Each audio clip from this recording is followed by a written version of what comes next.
Bismillahirrahmanirrahim. Assalamualaikum warahmatullahi wabarakatuh. Perkenalkan, nama saya Rosan Anwar dari jurusan Ilmu Al-Quran dan Tafsir semester 4 kelas B. Baik, dalam video kali ini saya akan mereview buku tentang sejarah teks Al-Quran. Nah, pada video kali ini saya akan mereview dari bab 5 sampai bab 6. Nah, jadi pada bab 5 ini itu menjelaskan tentang rekaman dan penyusunan Al-Quran.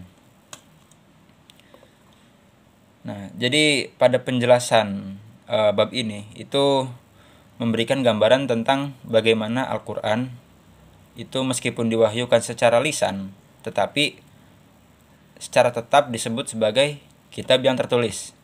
Nah, adapun hal ini juga menunjukkan bahwa wahyu tersebut itu dicatat dalam bentuk tulisan yang mengindikasikan bahwa pentingnya penulisan dalam pengembangan agama Islam. Nah, terus juga di sini ada cerita yang disampaikan melalui kisah Umar bin Khattab yang memberikan ilustrasi tentang tantangan dan perlawanan yang dihadapi oleh Nabi Muhammad dan para pengikutnya.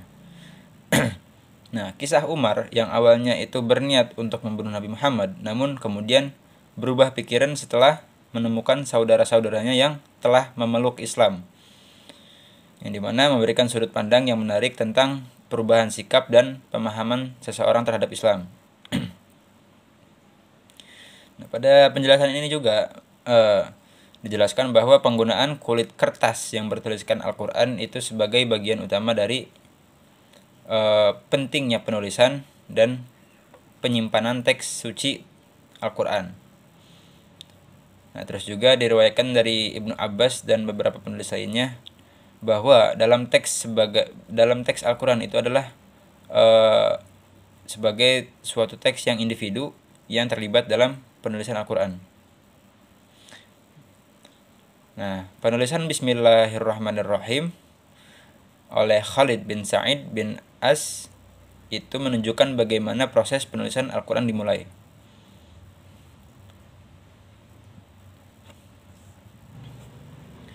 Nah, pada bab ini juga dijelaskan mengenai rekaman dan penyusunan Al-Quran pada periode Madinah. Nah, jadi selama periode Madinah, Nabi Muhammad itu menugaskan sekitar 65 sahabat untuk bertindak sebagai penulis wahyu. Yang dimana sahabat-sahabat itu termasuk Abu Bakar Siddiq, Umar bin Khattab, dan Ali bin Abi Thalib. Nah, ketika wahyu turun, Nabi Muhammad secara rutin memanggil para penulis ini untuk mencatat ayat-ayat tersebut. Nah, terus juga ada sahabat yang bernama Zaid bin Sabit seringkali dipanggil untuk menuliskannya. Nah, saat ayat-ayat tersebut turun, Nabi Muhammad itu mendiktekannya dan para penulis itu menulisnya. Jadi Nabi Muhammad yang mendikte dan sahabat yang menulis. Nah, lalu dijelaskan mengenai susunan Al-Quran, penyusunan Al-Quran, susunan Al-Quran. Nah, jadi susunan Al-Quran itu tidak mengikuti, dijelaskan pada buku ini, susunan Al-Quran itu tidak mengikuti urutan waktu atau subjek saat wahyu diturunkan, tetapi itu adalah keputusan dari Allah. Nah, Nabi Muhammad ini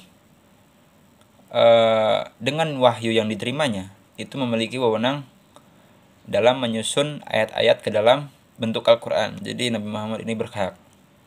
Nah, ya hanya beliau gitu yang dianggap mampu melakukan hal tersebut. Bukan muslim lain atau golongan-golongan lain, itu tidak. Hanya Nabi Muhammad saja. Nah, dijelaskan juga bahwasanya ketika penyusunan Al-Quran berlangsung, itu malaikat Jibril itu turut memberikan petunjuk tentang penempatan ayat-ayat tertentu. Jadi malaikat Jibril itu ikut berpartisipasi dalam penyusunan Al-Quran ini. Nah, selanjutnya lanjut ke bab 4 ke bab 6, yakni tentang kompilasi tulisan Al-Quran, yang dimana ketika itu Nabi Muhammad itu wafat. wafatnya Nabi Muhammad ini menandai berakhirnya penurunan wahyu, sehingga tidak akan ada lagi tambahan ayat atau perubahan hukum atau penyusunan ulang. Itu tidak ada ketika Nabi Muhammad wafat. Nah, pada waktu itu masyarakat itu dipaksa untuk mempercepat proses penyatuan Al-Quran dalam satu jilid, dalam satu bentukan gitu ya. Ini mana itu dilaksanakan oleh para sahabat ketika itu sesuai dengan janji Allah atas pemeliharaan Al-Quran untuk selama-lamanya.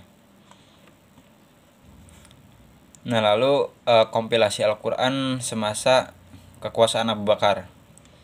Nah, jadi pada masa kekuasaan Abu Bakar itu seorang sahabat yang bernama Zaid bin Thabit itu ditugaskan untuk mengumpulkan Al-Quran, yang dimana karena adanya kekhawatiran terjadinya kehilangan para penghafal Al-Quran atau tahfiz pada waktu itu.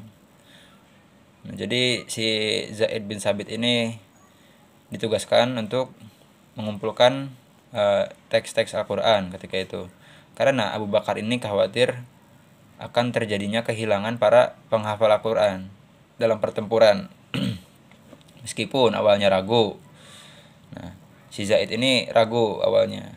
Jadi Zaid menerima tugas tersebut dengan adanya keyakinan setelah dipastikan oleh Abu Bakar dan Umar. Nah, Abu Bakar memberikan instruksi kepada Zaid dengan meminta pengesahan dari orang lain dalam masalah hukum waris. Dalam menyatukan naskah Al-Quran, itu Zaid itu menggunakan metode perbandingan atau komparatif atau tafsir muqarran gitu ya. Perbandingan naskah untuk memastikan ketepatan dan keandalan dengan mengutamakan naskah yang lebih awal dan yang telah mengalami revisi langsung oleh penulis. Nah, jadi pada masa Abu Bakar ini Al-Quran itu sangat ya, untuk review buku The History of the Quranic Text pada bab 5 sampai bab 6 mungkin cukup segitu saja. Kurang lebihnya mohon maaf. Dan lanjut lagi untuk review buku rekonstruksi sejarah Baik, untuk review buku rekonstruksi sejarah Al-Quran pada video kali ini saya akan mereview bukunya dari bab 4 sampai bab 5, dimana bab 4 itu dijelaskan tentang pengumpulan pertama Al-Quran, dan bab 4 ini terdapat beberapa subtema yang akan dijelaskan, yang diantaranya itu ada penyebaran tulis-menulis di negara Arab. Nah, jadi singkatnya pada subtema penyebaran tulis-menulis di negara Arab ini, pada umumnya negara-negara waktu itu atau bangsa-bangsa waktu itu menganggap bahwa negara Arab pada zaman Nabi Muhammad itu kurang peminat atau kurang adanya keterampilan tulis-menulis pada masyarakatnya waktu itu. Nah, tetapi dengan adanya klaim-klaim bahwa keterampilan tulis-menulis di negara Arab pada zaman Nabi Muhammad kurang peminat atau kurang ada yang bisa gitu, itu dibantah pada bukti Al-Quran sendiri. Jadi Al-Quran itu memberikan petunjuk tentang keakraban masyarakat dengan tulis-menulis. Nah, jadi dengan adanya klaim orang-orang yang bilang bahwa negara Arab itu buta aksara, itu dibantah oleh pernyataan Al-Quran. Nah, pada subtema selanjutnya itu ada pemeliharaan Al-Quran pada masa Nabi. Nah, jadi pada masa Nabi itu Al-Quran itu dijaga atau dipelihara itu melalui dua cara utama. Yang pertama itu dengan penghafalan oleh para sahabat, dan yang kedua itu dengan adanya pencatatan yang tertulis. Nah, jadi pada waktu masa kenabian Nabi Muhammad ini, banyak para sahabat atau para pengikut Nabi itu menghafalkan Al-Quran, menghafalkan dari setiap wahyu yang diterima oleh Nabi Muhammad. Banyak sekali itu pada masa Nabi Muhammad. Nah, terus juga untuk pencatatan yang tertulis itu ditulis di berbagai bahan, seperti lontar, terus batu, terus dan yang lainnya pokoknya pada waktu Nabi itu. Nah lanjut pada subtema selanjutnya, yaitu pengumpulan di masa Nabi dan setelah wafatnya. Nah, jadi pada masa Nabi dan setelah masa wafatnya Nabi itu beberapa sahabat itu mengumpulkan wahyu-wahyu itu dalam bentuk tulisan, yang dimana waktu itu disebutnya sebagai suhuf. Nah, Ali bin Abi Thalib.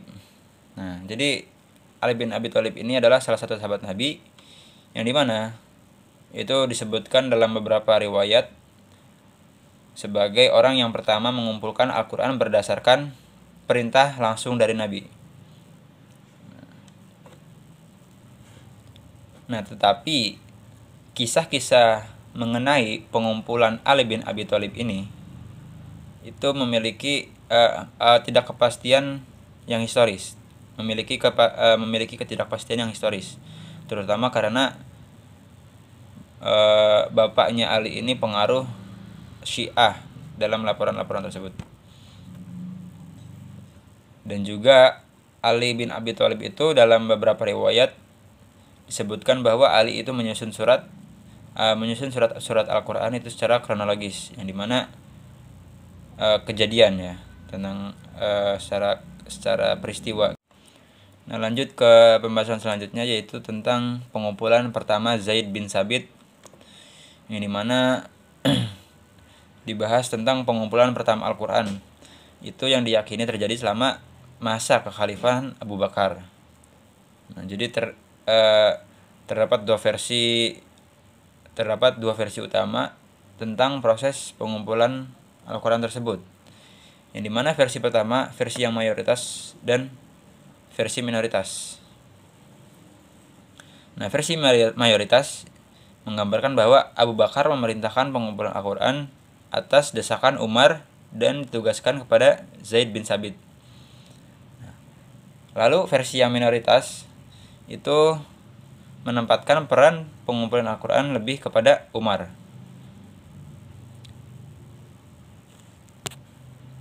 Nah, berdasarkan penolakan terhadap kemungkinan adanya kumpulan resmi Al-Quran pada masa Abu Bakar dan Umar, itu adanya kemungkinan.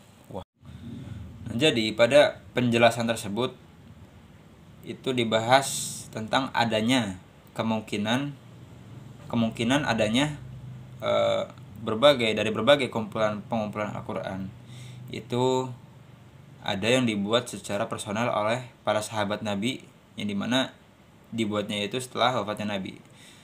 Jadi ada kemungkinan seperti itu, meskipun tidak ada kumpulan yang disetujui pada masa Abu Bakar atau Umar. Nah, lalu juga di sini dibahas mengenai bahan-bahan yang digunakan untuk menyalin Al-Quran. Jadi ada beberapa informasi tentang bahan-bahan yang digunakan untuk menyalin Al-Quran, yang termasuk itu ada lembaran lontar, batu tulis, pelepah kurma, dan tulang belikat, dan tulang rusuk juga termasuk. Nah, tetapi penekanan pada penggunaan bahan-bahan tersebut itu mungkin terlalu dibesar-besarkan gitu. Jadi informasi yang terlalu dibesar-besarkan. Nah, jadi patut kita ketahui bahwasannya Al-Quran pada masa Nabi itu tidak terkumpul dan tidak memiliki susunan surat yang pasti. Nah, sementara Mushaf Utsmani itu memiliki susunan surat yang teratur, beda dengan Al-Quran pada masa Nabi Muhammad. Gitu.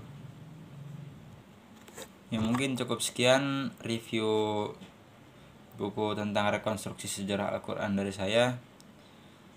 Mungkin kurang lebihnya mohon maaf. Sekian, wassalamualaikum warahmatullahi wabarakatuh.